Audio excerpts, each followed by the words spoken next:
the library that he's building. Yes. It's a giant, it looks like a giant. President Trump will never be the type of president President Obama was. Just never. And he lives rent-free in his mind.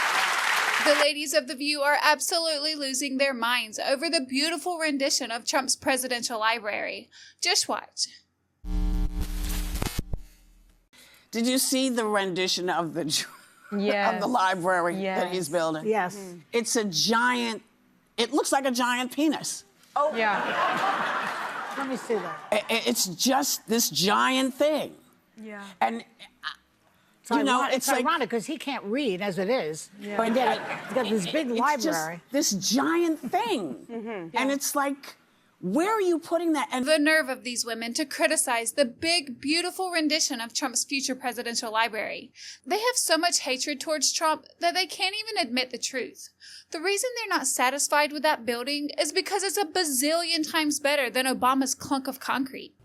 What do you think it looks like? Like a jail, kind of. Like a jail. It wasn't like he was a great president, and it's basically ruined all the traffic down this way for 2 years. What would you call that architecture? Garbage can, maybe, just a little. It's just a giant great TARDIS, that's all. It looks like an ATC tower. ATC tower. That's like a big mausoleum. A big mausoleum. Yeah. Isn't this supposed to be for Chicago residents? But, people there are saying it's an eyesore. It looks like a giant mausoleum.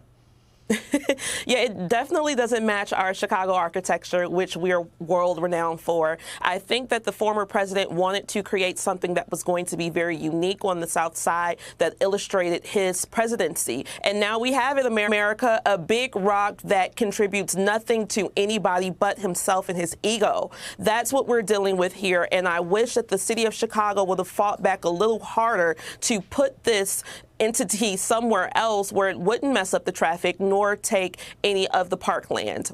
Everybody deserved better out of this situation, but once again, the Obamas won. Now let's hear Sunny's reasoning as to why she thinks Trump's presidential library falls so short to what she claims is the proper model for what a presidential library should be. The library his rendition of the library was fascinating to me because, first of all, it has, of course, the gold entrance because everything he thinks that's in gold, is regal and looks appropriate.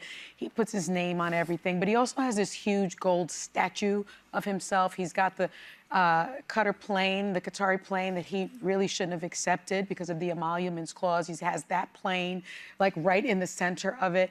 And I compared it immediately to President Obama's presidential center, not a library that I think should be the standard for what a presidential library does. If you think about it, he's not even calling it a library. He's calling it a presidential center because he says it's a living civic center. It's going to teach people about civics, young people about civics. Obama.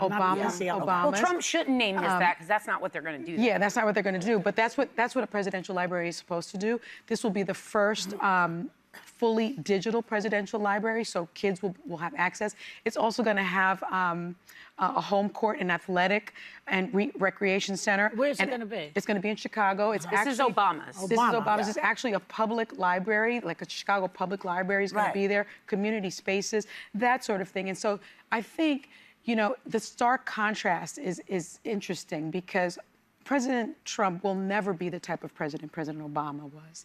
The Obama Foundation was supposed to create an endowment that was supposed to be funded with $430 million in order to make sure that the taxpayers were not given a bill. Well, friends, the Obama organization has only put $1 million in that endowment, which means that they're $429 million short.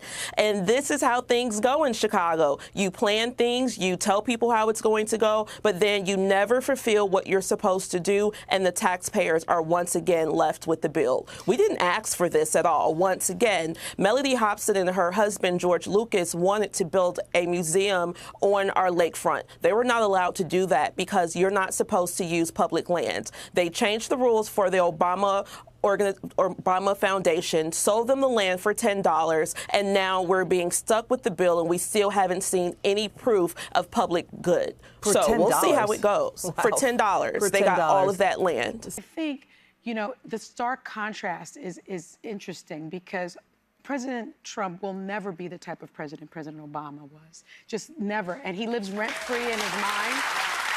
And that stark difference, I think, says it all. I can't believe I'm going to say this, but Sunny is actually right. Trump will never be the type of president Obama was. And he doesn't want to be. And we the people don't want him to be. And the nerve of them saying Obama lives rent-free in Trump's head. That is pure comedy. Honestly, when is the last time you heard Trump speak on Obama when it wasn't relevant? Meanwhile, these women can't wake up in the morning without Trump popping up in their brains. Trump is their bread, butter, and oxygen. And in my opinion, they should be a little more gracious towards him, considering without him, they would have absolutely nothing to talk about. Every single day with them, it's Trump this and Trump that. And the fact that they think Obama's library is a better building than Trump's rendition just proves that not only do they lack intelligence, but taste as well. They sit up there and praise Obama's presidential library while ignoring the controversy behind it, ignoring the concerns about how much the surrounding developments could end up costing the local taxpayers, which proves my point even further as to why Sonny is right that Trump will never be like Obama. Because Obama's library is taxing the local residents, while Trump, on the other hand, is providing tax relief. Not to mention, there are numerous stories of Donald Trump stepping in to personally help families, whether it's helping a family pay off their mortgage or paying medical bills or helping a mother pay for groceries or saving a family's farm or saving a woman who was ready to end it all. Stepping in when people needed it but never asked. But I have never in my entire life ever heard of one story of Obama helping anyone. Ever. Not even as much as giving a homeless person the loose change out of his pocket. I've never come across anything like that. And if you have, please share it in the comments. So yeah, in my opinion, Sonny is right. Trump will never be like Obama because he would never stoop that low. So they can sit up there and mock Trump's project all they want for its design, for its gold accents, for the fact that his name is going to be on it, but they can never say it looks like a giant gray block. I personally think they're just jealous about how beautiful it's going to look and it's eating them alive because they can't admit it. At least that's how I see it. Let me know your thoughts on this in the comments below, and if you enjoyed this video, you know what to do. Thanks for watching, and I'll see you in the next one.